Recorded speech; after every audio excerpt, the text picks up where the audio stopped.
Hello students. आज हम नया चैप्टर स्टार्ट करने वाले हैं complex number. Okay, so complex number हमने 12th स्टैंडर्ड में भी हमारा हुआ है। तो आप कॉम्प्लेक्स नंबर से इंट्रोड्यूस थे।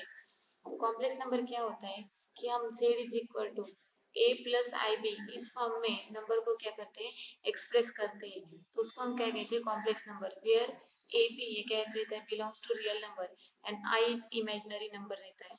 तो आई की वैल्यू क्या रहती है, रूट ऑफ -1, ये आई की वैल्यू रहती है। और जो नंबर हम a प्लस आई बी के फॉर्म में एक्सप्रेस करते हैं तो उसको हम क्या कहते हैं, कॉम्प्लेक्स नंबर।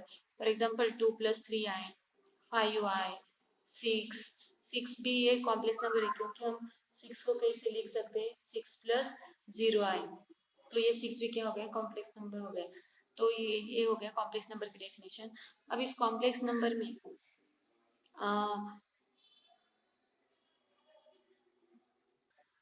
सम प्रॉपर्टीज है कॉम्प्लेक्स नंबर की। सपोज इक्वेलिटी, दो कॉम्प्लेक्स नंबर इक्वल है, a plus I B and c plus i d, ये अगर दो कॉम्प्लेक्स नंबर इक्वल है तो वो इक्वल कब होंगे, जब उसका real part is equal to, that is a is equal to c and b is equal to d होगा, तभी ये दोनों क्या होंगे, दो कॉम्प्लेक्स नंबर इक्वल होंगे। उसको हम इक्वालिटी प्रॉपर्टी कहते हैं। इस कॉम्प्लेक्स नंबर में a प्लस आई बी में जिसको ये a है तो इसको हम क्या कहते हैं, रियल नंबर कहते हैं। और ये जो रियल पार्ट, और यहाँ पे जिस नंबर को i से मल्टीप्लाई किया होता है तो इस नंबर को हम क्या कहते हैं, इमेजिनरी पार्ट, क्योंकि i को हम क्या कहते हैं, इमेजिनरी नंबर। ये i क्या होता है, इमेजिनरी नंबर। और इमेजिनरी नंबर से इमेजिनरी नंबर से जिस नंबर को मल्टीप्लाई किया होता है तो उस नंबर को हम क्या कहते हैं, रियल इमेजिनरी पार्ट। तो ये रियल पार्ट हो गया और इमेजिनरी पार्ट हो गया। अब जब हम कॉम्प्लेक्स नंबर लिखते हैं तो कॉम्प्लेक्स नंबर लिखते समय सपोज ये 5 आई लिया हमने, तो यहाँ पे ये इमेजिनरी पार्ट हो गया, तो यहाँ पे रियल पार्ट नहीं है। इसका मतलब रियल पार्ट ऑफ जेड ये क्या हो गया, 0 हो गया। तो ये क्या हो गया, प्योरली इमेजिनरी नंबर हो गए, प्योरली इमेजिनरी नंबर। मतलब जिस कॉम्प्लेक्स नंबर में रियल पार्ट 0 होता है तो वो प्योरली इमेजिनरी नंबर रहता है।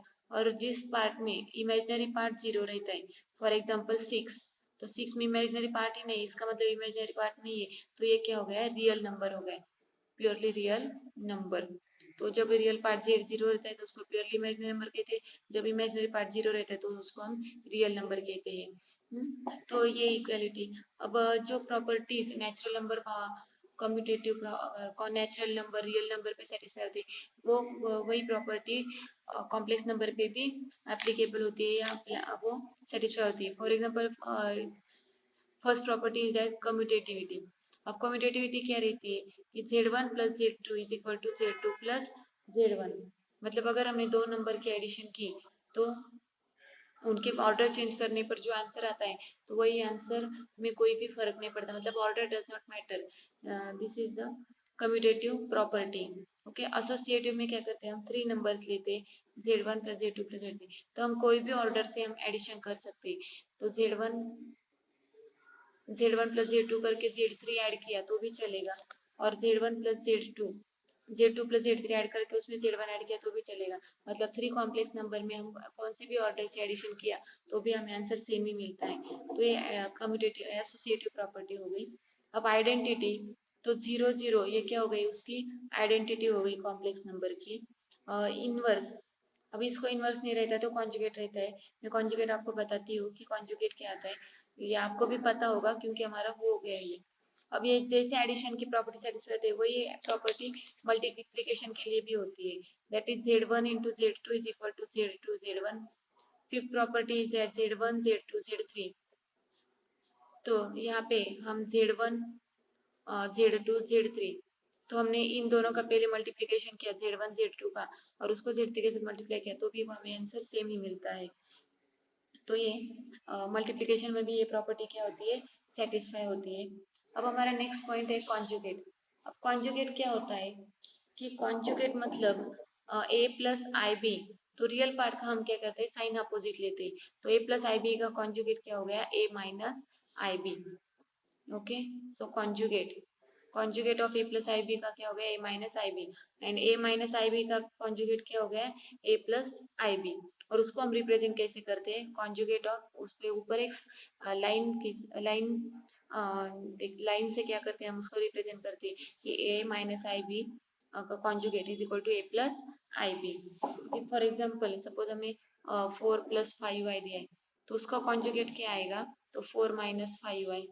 अगर हमें 6 दिया है तो 6 का कॉन्जुगेट क्या आएगा।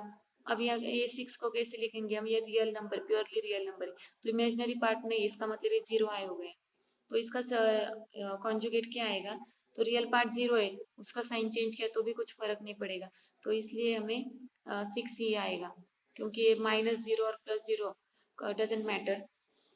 अगर हमें 7i दिया है, -7i, तो उसका कॉन्जुगेट क्या आएगा, +7i, क्योंकि हम इमेजिनरी नंबर, इमेजिनरी पार्ट का सिर्फ साइन चेंज करते हैं कॉन्जुगेट में। ओके, तो ऐसे हम क्या करते हैं, कॉन्जुगेट फाइंड आउट करते हैं। Next is property. अब यहाँ पे सब प्रॉपर्टी या कुछ थ्योरम्स दिए हैं। कॉन्जुगेट के कुछ प्रॉपर्टीज है। कॉन्जुगेट के क्या प्रॉपर्टीज है, अगर हमने Z1 Z2 ये ले लिया और उसको कॉन्जुगेट ले लिया, तो conjugate of sum of two complex number is a sum of conjugate of two complex number. मतलब ये Z1 + Z2 एडिशन करके फिर हमने कॉन्जुगेट लिया, या कॉन्जुगेट लेके फिर एडिशन किया, तो भी हमारा आंसर क्या आता है, सेम ही आता है। वैसे ही मल्टीप्लीकेशन में, मल्टीप्लीकेशन करने के बाद कॉन्जुगेट लिया, या तो कॉन्जुगेट लेके फिर मल्टीप्लिकेशन किया, तो भी आंसर क्या आता है हमारा, सेम ही आता है। डिवीजन में भी ये एप्लीकेबल है रूल, Z1 Z2 का conjugate is equal to Z1 conjugate upon Z2 conjugate. तो ये कॉन्जुगेट के ये क्या हो गए, प्रॉपर्टी हो गई। ओके, तो हम कुछ एग्जांपल्स देखते हैं। First example is that find real part of Z and imaginary part of Z where Z is equal to, हमें नंबर दिया है 2 + i upon 3 - 2i bracket square. अब इसका हम मल्टीप्लिकेशन कैसे करेंगे, 2 + i अपॉन 3 - 2i ब्रैकेट का स्क्वायर, तो हमें सेपरेटली क्या करना पड़ेगा, स्क्वायर करना पड़ेगा। 2 + i bracket square upon 3 - 2i bracket square is equal to a plus b bracket square का फॉर्मूला क्या आएगा, ए स्क्वायर, इसका मतलब 2 स्क्वायर, 2ab इसका मतलब 4i प्लस बी स्क्वायर मतलब आई स्क्वायर। ओके, ये हो गया 2 + i का स्क्वायर का वैल्यू। अब यहाँ पे a माइनस बी का फॉर्मूला 3 स्क्वायर यानी कि 9 minus 3 2 6 6 2 12i plus 2 2 4i square. और आई स्क्वायर की वैल्यू क्या रहती है, आई की वैल्यू √(-1), तो आई की वैल्यू क्या, आई स्क्वायर की वैल्यू -1 रहती है, तो यहाँ पे वैल्यू सब्स्टिट्यूट करेंगे 4 + 4i, यहाँ पे आई स्क्वायर की वैल्यू आएगी -1 अपॉन यहाँ पे 9 - 12i और 4i स्क्वायर मतलब -4, तो यहाँ पे आएगा 4 - 1 3 3 + 4i अपॉन 9 - 4 5 5 - 12i, ये हो गया। अब हमें क्या करना है, इसके कॉन्जुगेट से हमें क्या करना पड़ेगा, मल्टीप्लाई डिवाइड, क्योंकि हमें डिनोमिनेटर में कॉन्जुगेट नंबर नहीं चाहिए, तो वो हम कैंसिल कैसे करेंगे, तो कॉन्जुगेट से मल्टीप्लाई और डिवाइड करने के बाद 12i 12i। ओके, तो 3 + 4i एंड 5 + 2i, इनका हम मल्टीप्लीकेशन करेंगे, तो इनका मल्टीप्लीकेशन पहले 3 से मल्टीप्लाई करेंगे, तो 3 5 जा 15, तो यहाँ पे आएगा 15, 3 12 जा 36i, और फिर 4i से मल्टीप्लाई करेंगे, तो 4 5 जा 20i एंड 4 2 जा 8 8i स्क्वायर डिवाइडेड बाय, अब ये कॉन्जुगेट है, तो कॉन्जुगेट का मल्टीप्लीकेशन क्या आएगा, 5 square that is 25 and plus 12 square is equal to 144। उसका कॉन्जुगेट का multiplication a square plus b square आता है, ए स्क्वायर मतलब 5 का स्क्वायर, बी स्क्वायर मतलब 12 का स्क्वायर। ओके, अब यहाँ पे ये 15 20 + 36 कितना हो गया, 56i, और 8i स्क्वायर मतलब ये हो गया -8, so divided by 144 + 29 is equal to 169, और 15 - 8, और ये 15 - 8, इसका इसको क्या साइन आएगा, यहाँ पे ये 12 4 जा 48 है, और ये 15 - 48, 15 - 48 का आंसर आएगा -33 + 56i अपॉन 169। तो इसका रियल पार्ट क्या हो गया -33/169 और इमेजनरी पार्ट क्या हो गया तो 56/169, ये इमेजनरी पार्ट हो गया। तो ऐसे हमें क्या करना है, real part and imaginary part find out करना। Next example is that find two complex number whose sum is, अब हमें सम कितनी दी है 4 दी है और प्रोडक्ट कितना दिया है 8 दिया है और हमें क्या करना है फाइंड टू नंबर्स, हमें क्या करने हैं फाइंड आउट करने हैं। ओके, तो सम मतलब अब z1 plus z2 is equal to 4 दिया है and z1 into z2 is equal to 8 दिया है।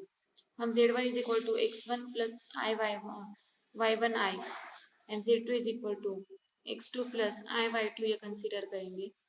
तो उनकी addition z1 plus z2 is equal to x1 plus y1 i plus x2 plus i y2।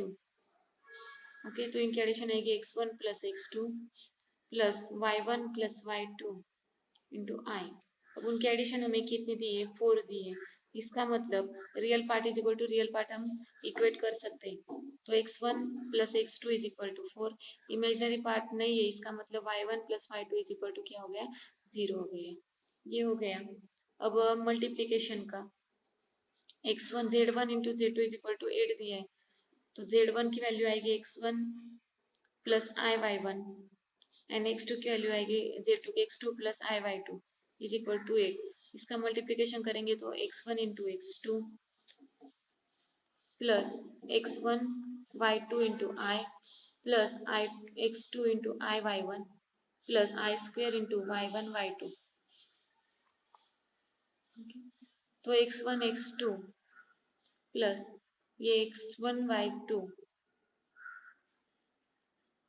यहाँ पे x1 y2 i plus x2 i y1, ये आई square की value यहाँ पे -1 आएगी, यहाँ पे आएगा y1 y2 is equal to 8। तो इसको हम कंपेयर करेंगे तो यहाँ पे x1 x2 minus y1 y2 is equal to 8 and x1 y2 plus x2 y1 is equal to क्या आएगा 0 आएगा। अब हमें ये क्या करना है सॉल्व करना है। अब हमें यहाँ पे x1 y1 की वैल्यू फाइंड आउट करनी है। तो यहाँ पे हम ये जो इक्वेशन मिला है तो यहाँ पे हम x1 की value 4 minus x2 and y1 की वैल्यू माइनस y2 हम सब्सटीट्यूट कर सकते हैं। तो अगर इसमें हमने सब्सटीट्यूट किया तो x1 as it is, sorry x1 की वैल्यू हम निकाल डालेंगे 4 minus x2 as it is minus y1 की वैल्यू क्या मिलेगी हमें माइनस y2 और ये y2 as it is equal to 8। अगर हम ये सॉल्व करेंगे तो हमें यहाँ पे मिलेगा 4x2 minus x2 square minus minus plus y2 square is equal to 8। Okay, तो similarly y2 is equal to y2 square, यहाँ पे y2 square minus x2 square plus 4x2 is equal to 8।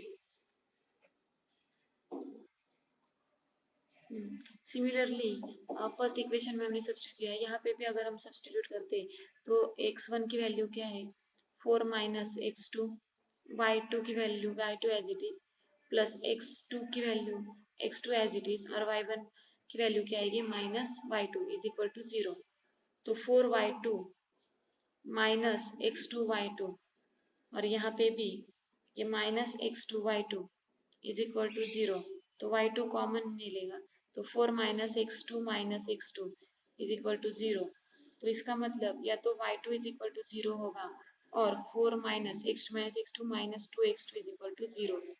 तो y2 इज इक्वल टू 0 और 4 is equal to 2x2, that is y2 is equal to 0 और 2 to the 4 that is x2 is equal to 2। अगर suppose हम y2 is equal to 0 consider करते हैं, if y2 is equal to 0 तो हम क्या करेंगे इसमें सब्सटीट्यूट करेंगे तो 0 minus x2 square plus 4x2 is equal to 8। इसका मतलब ये x2 स्क्वायर वहाँ पे शिफ्ट हो गया, x2 square minus 4x2 plus 8 is equal to 0। तो 4 टू जा 8, उसके हम फैक्टर अगर फाइंड आउट करते हैं 4 1 जा 8 1 जा 8 तो उसके फैक्टर्स हमें यहीं से नहीं मिल रहे, तो हमें माइनस बी प्लस और minus under root b square minus 4ac upon 2ac ये फॉर्मूला यूज करके हमें फैक्टर फाइंड आउट करने पड़ेंगे। तो +4 प्लस और minus root of 16 minus 32 upon 2ac that is 2। तो यहाँ पे हमें x2 की वैल्यू मिली कि 2 प्लस और माइनस रूट 2 इंटू आई, ये हमें x2 की वैल्यू मिली।